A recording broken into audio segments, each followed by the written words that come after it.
Hi, I could have done a better job painting this, but it's modular.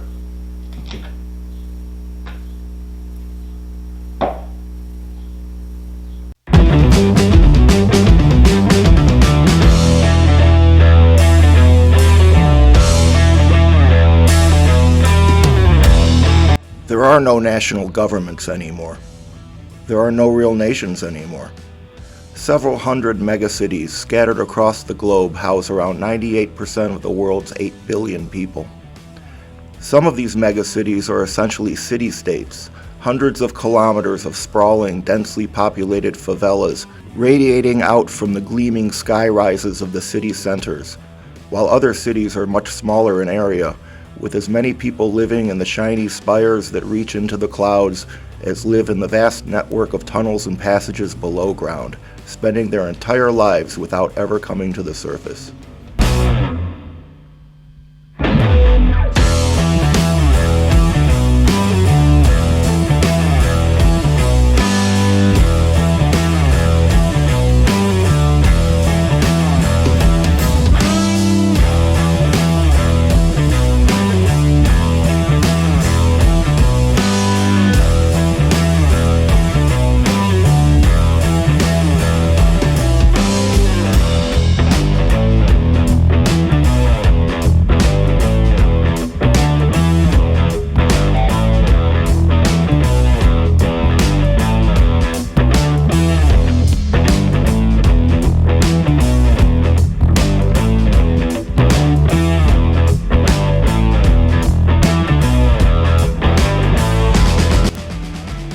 Global authority is a corporatocracy, with certain companies having a major presence in every city on Earth.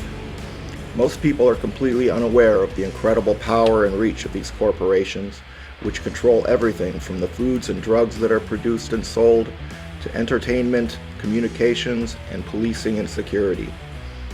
There is a landlocked city called New Galania, where the two largest soft drink and snack companies, Strontium 40 and Duomine, which heavily compete in advertising and exclusivity rights in all major restaurant markets, are both the holdings of the Biofuel Management Group, a conglomerate which also owns all of the major restaurant chains worldwide, in addition to being one of the world's largest manufacturers of pharmaceuticals under the name Nova Life Services.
Most everyone works for these companies in one way or another, whether they are aware of it or not.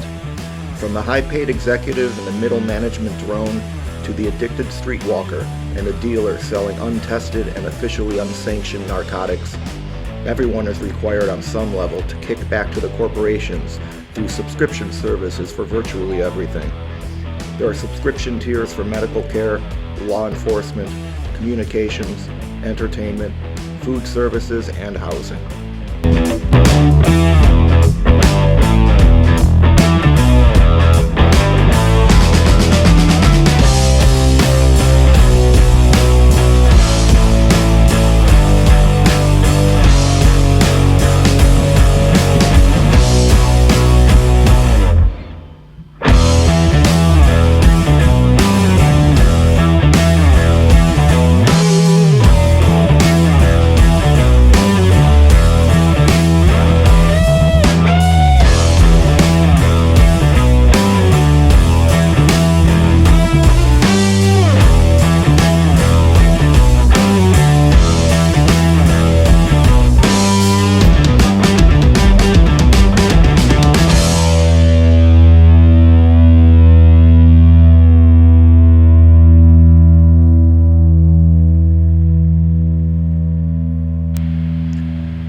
Executive employees are generally considered to be society's elite, with access to the finest goods and services, rarely having to interact with any of the lower castes.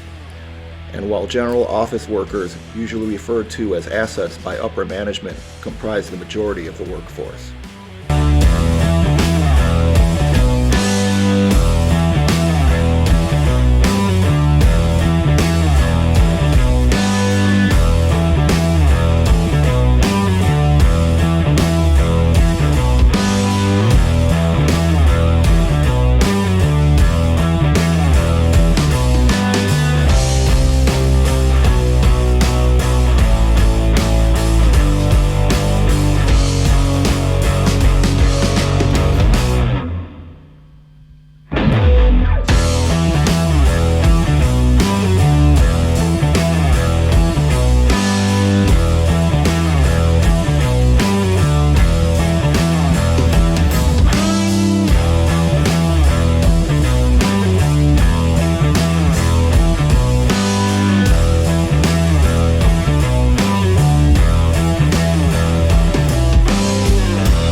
As part of their employment contracts, they are required to pay a portion of their salaries back to their employers in order to receive food vouchers for the company cafeterias, which they are required to dine at during work hours. They are offered a wide selection of foods, all of which are laced with various compounds designed to make them more productive and compliant. It's common for workers, after they've been furloughed or terminated, to suffer mental breakdowns due to the withdrawals they experience when the steady stream of psychoactive chemicals that they've been ingesting for decades in some instances has suddenly stopped.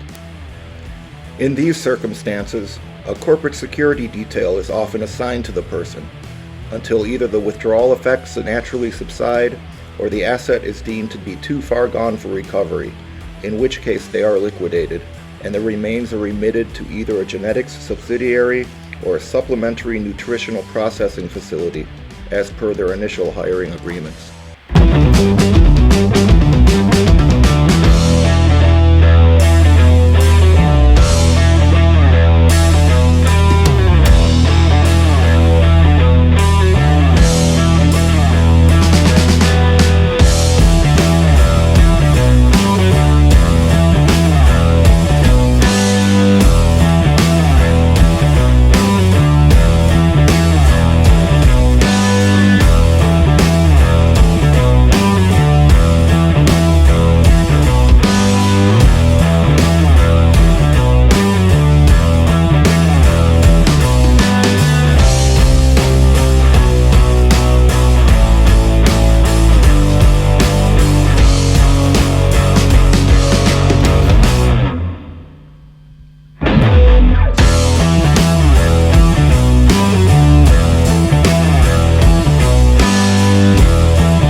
Lower on the class rung are the technicians, mechanics, laborers, and merchants.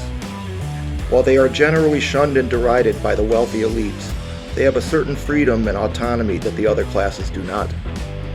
As long as their production quotas are fulfilled, they are ignored by the executive class and spend their leisure time drinking and drugging in one of the thousands of bars and clubs throughout the city, or numbing themselves in one of the VR cafes. As long as they have a valid work ID, they also have an amount of parallel mobility, which allows them to seek employment in a similar field in another city sector in the event that they find themselves out of work.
And there is a thriving criminal underworld.